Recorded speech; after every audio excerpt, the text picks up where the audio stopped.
Tirmidhi की हदीस number 1212 में और अबू दाऊद की हदीस नंबर 2606 में, इब्ने माजा की हदीस नंबर 2236 में, सुनन कुबरा नसई की हदीस नंबर 8833 में है।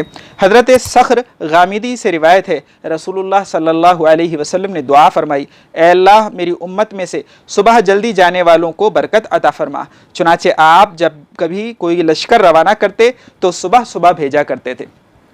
इससे हमें भी ये समझना चाहिए कि हम जो काम करें, कहीं हमें जाना है, कोई काम निपटाना है, कोई अहम अम्र पे या अहम उमूर पे जाने का इरादा है, तो क्या करें, सुबह के वक्त में निकलें। तो इससे क्या होगा, इंशाअल्लाह बरकत होगी। इस हदीस के जो रावी हैं हज़रत सख्र गामिदी, वो ताजिर थे, बिजनेसमैन थे। आप ये ना कहें कि अल्लाह के नबी सल्लल्लाहु अलैहि वसल्लम तो यानी जिहाद की टुकड़ियाँ और जिहाद में जो लोग जाने वाले थे उनको भेजा करते थे सुबह सुबह। तो इस हदीस के जो रावी हैं हज़रत सख्र गामिदी रज़ियल्लाहु अन्हु, तो वो ताजिर थे, बिजनेसमैन थे। वो भी जब ताजिरों को भेजते थे, यानी अपने अपने काम से जब उनको वो अपने लोगों को भेजते थे तिजारत के लिए, तो वो इस हदीस की बिना पर सुबह सुबह भेजते थे। और इसी हदीस में आगे है कि वो सुबह में अपने ताजिरों को भेजा करते थे और इसकी वजह से वो अमीर हो गए और उनके पास माल की कसरत हो गई।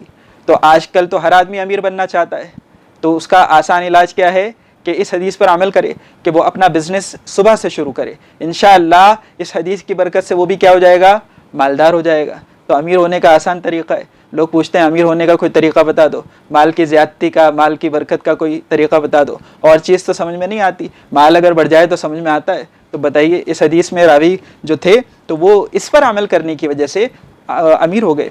देखो, ऐसा है कि दुनियावी मामलों में जो चीज़ें जो लोग हदीसों पर अमल करते हैं, अगर वो ईमान वाले ना हों तो कम से कम दुनिया में उनको भी फ़ायदा होता है, और अगर ईमान वाला है तो उसका तो दोगुना फ़ायदा है, दुनिया में भी फ़ायदा और आखिरत में भी फ़ायदा।